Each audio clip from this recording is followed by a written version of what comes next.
So the New York Jets head coach Robert Saleh had some interesting things to say yesterday and also in a press conference this morning regarding Aaron Rodgers and his other quarterback, Zach Wilson. So yesterday, reporter Judy Batista asked Robert Saleh what he thinks about Aaron Rodgers wanting to play for the New York Jets. 2 years ago, when we first got there, just thinking about where we were and how far we've come, to have a guy like him want to play for us is pretty cool and shows how far we've come. And I think this is very important that now the Jets head coach is going on record basically saying, Aaron Rodgers wants to play for us. That's awesome.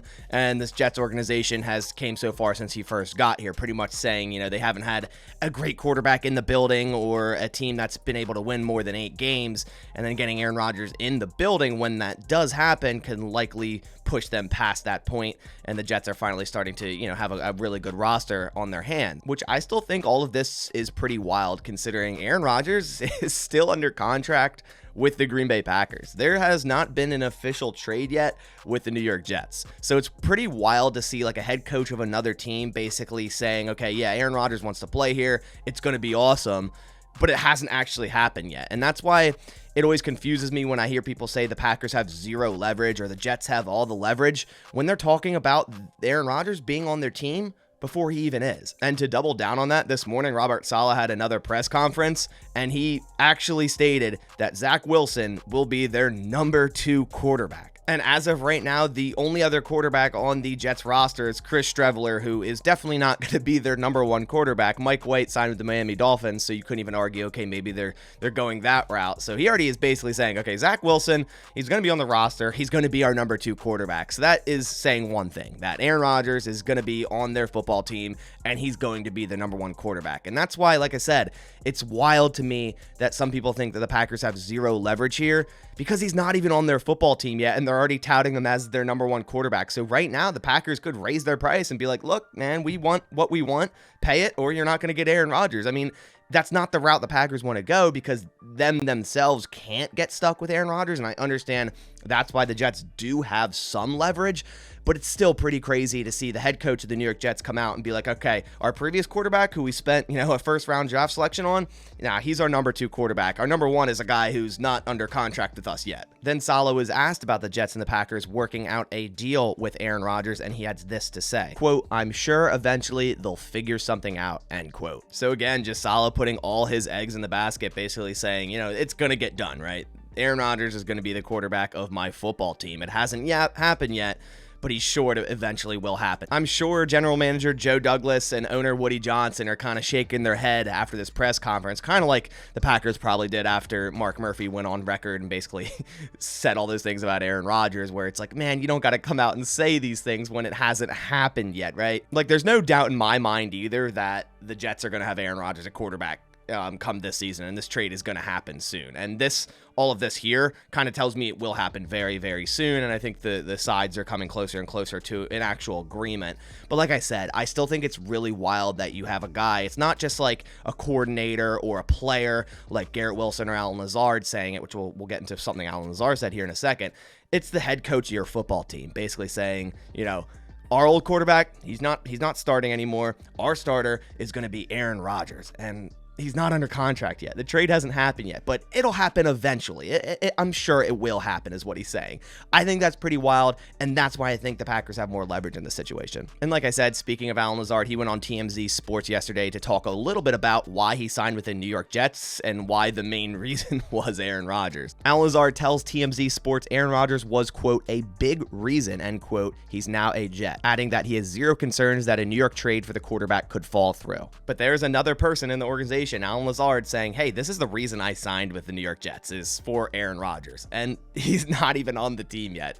I know I keep repeating myself, and I know I sound like a broken record, but to me, that's just insane. That's how you have players, you have a head coach, you have more people even just than that, basically saying, okay, Aaron Rodgers, he's going to be on our football team, but the trade hasn't even happened yet. The trade compensation hasn't even been agreed upon. So right now, I do think the Packers have more leverage. Like I said, I'm not saying they have all of it. I'm not saying the Jets don't have any, because the Packers need to get rid of Aaron Rodgers as much as the Jets want Aaron Rodgers due to the contract reasons. And I think that's going to be a lot of the holdup, is how much the Packers are going to be willing to pay off Aaron Rodgers' contract in order to get more draft compensation that more so falls in line with what they want. The Jets now have another second-round draft choice from that Elijah Moore trade last week. So in my last video, I was talking about, the potential of what a trade may look like.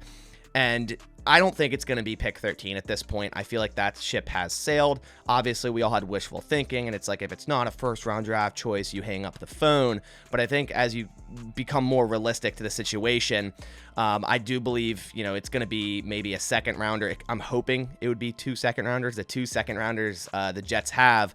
But what's making me question that is the Jets then wouldn't have a pick from pick 13 all the way to, I think, pick 112. So almost 100 picks in between, which would a football team really do that?